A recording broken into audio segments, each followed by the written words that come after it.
Bienvenue dans le vestiaire avec Nicolas Saint-Pierre. Chose certaine, il ne manque pas de motivation quand c'est le temps de parler de football. On en parle avec la grosse nouvelle aujourd'hui. Mike Tomlin, qui n'est plus l'entraîneur-chef des Steelers de Pittsburgh, après ce lendemain de veille qui fut difficile à avaler, Martin Saint-Jean vient nous en parler.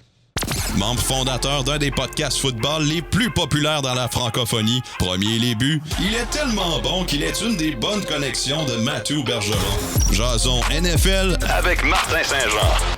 Ben Martin, au lendemain de cette victoire qui fait mal aux partisans des Steelers de Pittsburgh, c'est une 7e défaite de suite en série. Puis on sentait que le vent chauffait. Puis que ce soit au niveau de la direction des propriétaires, les Rooney ne sont pas reconnus pour être vite sur la gâchette quand c'est le temps de remplacer. Mais Mike Tomlin peut-être sentait le changement. Mike Tomlin qui part de son poste. Ta réaction à tout ça? Oui, est-ce que c'est vraiment une grosse surprise? Ben, on se le dit dans les dernières années, est-ce que c'est le moment de faire un gros changement? Le fameux bouton reset qu'on ne veut pas peser du côté des Steelers. Ben, je pense que là, avec la grosse défaite d'hier, puis il ne faut pas juste prendre le pointage. Hein. Si les gens ont manqué la rencontre 30-6, ils se disent « Oh boy, ça a été une volée ». Ça n'était pas du tout ça. Ça a été un match très serré jusqu'à la fin du quatrième quart. Mais oui, la défensive des Texans a complètement dominé l'offensive des Steelers, qui porte à croire finalement que Mike Tomlin, lui, s'était dit « Écoute, c'est soit maintenant ou jamais. Prends la décision. » Si on regarde vraiment le portrait, c'est rare, on entend un chef qui reste avec la même formation aussi longtemps que ça. Pour moi, ça a été quand même un succès. Mais la clé du succès, tu viens de le dire, la raison du pourquoi il a décidé de faire cette décision-là, c'est les 7 défaites consécutives en série. Là. Ça fait mal à un moment donné. C'est bien beau de rentrer en série, mais quand tu te fais toujours sortir, ça prend vraiment quelque chose de différent. Et c'est Mike Tomlin la première étape. Bon, ben on va voir ce qui va se passer pour la suite. Mais le résultat sur le terrain fut fort décevant pour l'équipe au test. 36, comme tu l'as dit, 23 points qui ont été marqués par les Texans au quatrième quart. Tu l'as dit également, la défensive a fait le travail. Un pick six qui a fait pencher la balance en faveur des visiteurs, évidemment. Comment as-tu vu la performance de C.J. Stroud, mais également des Texans? Les Steelers ont eu leur chance parce que C.J. Stroud, à 3 reprises, il a donné le ballon à l'équipe adverse, puis il y avait de la misère à tenir au ballon, même avec la pression. Son interception inacceptable alors que les Texans menaient une séquence de 6-7 minutes et qu'ils lancent ça ou ce qu'ils ne devraient pas là, près de la zone de début. Bref, l'offensive des Texans était douteuse encore une fois. C'était l'une des raisons que des analystes pouvaient prendre les Steelers parce qu'ils ne croyaient pas à l'offensive des Texans, mais il faut parler de leur défensive. Elle n'est pas numéro 1 pour rien. C'est l'une des rares défensives, Nicolas, qui met aucun blitz, que c'est vraiment la pression à 4, puis on joue homme à homme avec nos secondaires qui sont en zone, puis les Steelers n'ont eu aucune réponse à cette défensive-là. Donc, un petit peu déçu du côté de Rodgers, l'offensive qu'on ne s'est pas du tout adapté pendant les 4 quarts. Est-ce que c'est une surprise? Pour ma part, non. Je m'attendais à ce que Houston batte les Steelers avec la défensive numéro 1. Mais comme on vient de le dire, j'ai hâte de voir la suite pour les Steelers. Puis les Texans s'en vont jouer aux Pats, qui va être un autre duel fort intéressant le week-end prochain. Aaron Rodgers qui a été malmené, c'est le cas de le dire. 4 sacs du corps, 17 en 33, 146 verges pour un taux de complétion de 51,5 %, une interception, puis 0 touché pour le monsieur. Si le départ de Mike Tomlin est confirmé, est-ce que ce départ-là indique qu'Aaron Rodgers n'en a que pour très peu longtemps avec les Steelers?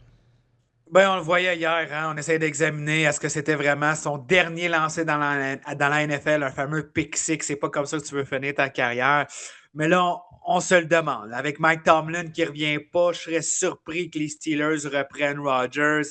Est-ce qu'il y a une formation qui est prête à lui dérouler le tapis rouge et lui dire écoute, tu vas être notre corps partant en 2026? Honnêtement, habituellement, les équipes qui cherchent un corps, ben, ils n'ont pas nécessairement la formation pour aller loin en série.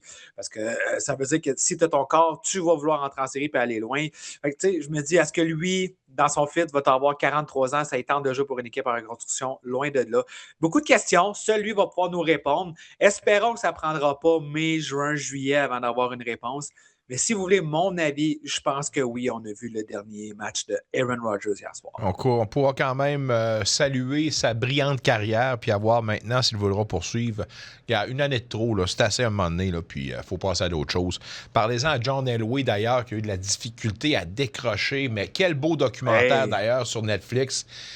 J'adore cette histoire-là. Bref, là, je saute du coq à l'âne. Je veux revenir sur le terrain parce que si le cas de l'entraîneur chez les Steelers est réglé, la défaite des Packers face aux Bears 31-27 pourrait-elle provoquer les choses en ce qui a trait à l'avenir de Matt Lafleur, qui, lui, en était à une dernière année de contrat, là?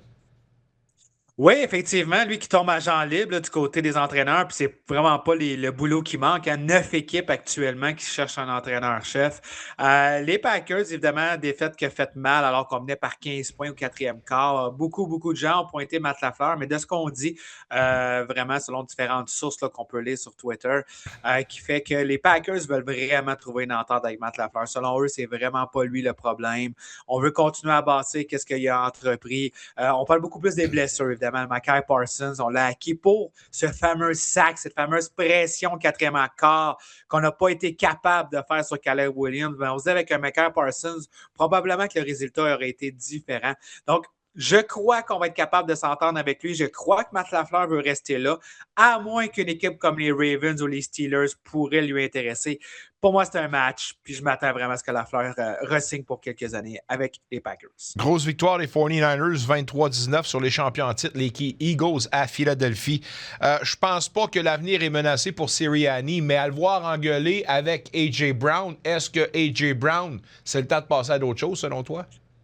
Oui, à un moment donné, tu veux bien dire ce que tu veux dans les médias. Puis, non, on s'entend bien, on est des buddy, on se parle comme ça. Non, là, à un moment donné, là, on le voit, là, toutes les différentes altercations. Pour moi, A.J. Brown a joué son dernier match avec les Eagles. On a fait aussi un petit changement aujourd'hui qui n'est pas une surprise, le commentateur offensif Patullo, qui a été renvoyé de la part de Sirianni. Ça, c'était un choix du propriétaire, à moins de me tromper, Patullo, hein? Oui, c'était une promotion qu'on voulait lui donner. Sirianni l'aimait quand même pas mal. Il l'avait dans son staff plus comme un coordinateur à l'offensive par la passe, mais peut-être pas comme coordinateur offensif. Malheureusement, ça n'a pas fonctionné du tout. Mais là, je pense à Jalen Hurts. Encore une fois, rarement qu'il y a eu 2 années consécutives avec le même coordinateur offensif. Je pense qu'il va être de mémoire rendu à son 5e en 6 ans. Wow. Donc, à un moment donné, c'est bien beau de pointer du doigt le playbook, le cahier de jeu. Mais quand tu recommences toujours, on le dit, hein, les équipes qui ont du succès dans la NFL, c'est de la stabilité. C'est important, le coaching staff. Donc, si tu donnes un autre livre encore à apprendre, une autre saison morte, il risque de perdre A.J. Brown. Oui, il y a d'autres éléments, mais il va y avoir d'autres joueurs. Bref, c'est comme si on recommence avec une nouvelle équipe, tout simplement. Donc, est-ce que c'est vraiment ça la solution au problème du côté des Eagles? On va le voir, mais c'est sûr que ce n'est pas une équipe nécessairement patiente. On n'a pas la ville avec les partisans pour être patient. Puis ça prend des changements maintenant. Martin, si tu le permets, on va regarder le tableau des séries pour la semaine prochaine, en commençant par les matchs de samedi. Buffalo contre Denver et évidemment les 49ers contre les Seahawks, les deux équipes championnes des deux conférences qui ont affaire avec deux équipes pas piquées des verts. Comment tu doses les chances des Bills de passer au travers des Broncos? Et même question pour les 49ers face aux Seahawks, ça. Ce que je dirais aux auditeurs, ne vous fiez pas au classement. On voit la 6e équipe contre la première équipe dans les deux cas, mais ça ne veut absolument rien dire. On aurait pu les inverser à la fin de la saison régulière. C'est 50-50. Honnêtement, il y a du positif, il y a du négatif dans chacun. Rapidement, Bills, Broncos, je m'attends vraiment à ce que Josh Allen soit encore une fois le super-héros puis qu'il va mener son équipe à la victoire. Puis ils le peuvent parce que c'est le meilleur carrière dans les séries présentement. Il est en feu. Tu regardes du côté de Denver, on a une très bonne défensive. On va vouloir lui mettre de la pression, puis on espère qu'avec les peu receveurs qu'on a du côté des Bills, on va être capable de contrer vraiment le jeu au sol et de le forcer à passer à des receveurs que ce n'est pas nécessairement des gros noms. Mais c'est un match-up très, très intéressant. Le soir, évidemment, 3e prise, la rivalité Seahawks-49ers, on l'a vu, ça a été le match de la semaine 17, alors que c'était pour le premier rang de la division. Puis les Seahawks ont battu les Niners. Puis c'est drôle parce que le coach McDonald le disait, c'est rare que tu vas jouer le prochain match contre la même équipe que tu viens d'affronter, mais c'est le cas, eux qui étaient en semaine de congé, vont revoir les Niners à la maison. San Francisco se souviennent de cette rencontre-là, avec leur belle et grosse victoire du côté de Philadelphie. Rien ne veut dire que ça va être facile pour les Seahawks. Dans les deux autres rencontres, Nouvelle-Angleterre qui reçoit Houston et Chicago, les Bears reçoivent les Rams. L'avantage du terrain est-il important dans ces deux séries-là? Oui, c'est sûr que c'est important. Peut-être un petit peu moins du côté des Pats. Je m'explique. Les Texans ont été là l'année passée, puis ont gagné 41-21 sur Drake May. Donc, ils ont été dominants. Pourquoi? Encore une fois, la défensive. Drake May en avait arraché. Certes, il y a eu une méga progression. Il y en a beaucoup qui parlent de MVP, puis il faut l'avouer, Drake May a connu vraiment une superbe année. Mais j'ai hâte de voir maintenant contre cette défensive-là. Chargers, ça n'a pas été le même succès la semaine passée. C'était son premier départ aussi en carrière en série. Là, son deuxième départ, je pense qu'il va être un petit peu plus à l'aise. Mais vraiment, on l'a vu à Pittsburgh, cette défensive-là a fait peur, capable de mettre de la pression avec peu de joueurs. Fait que c'est là le match que j'ai hâte de voir. Puis Houston n'a pas peur d'aller jouer dans le froid, même si c'est une équipe qui est un petit peu plus dans le sud. C'est pas vraiment un facteur.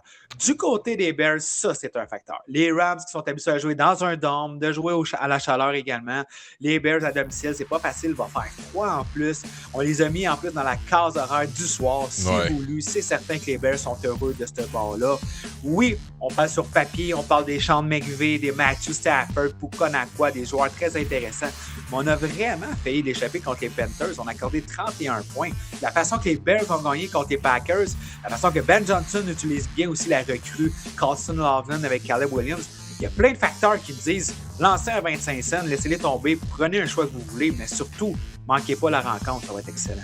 Le plus plate dans tout ça, c'est qu'il n'y a plus de match du jeudi soir ni du lundi. Mais le plus fun, c'est que les séries se poursuivent samedi et dimanche. Passe-en une bonne, mon ami. Un retour sportif 100% local dans le vestiaire avec Nicolas Saint-Pierre.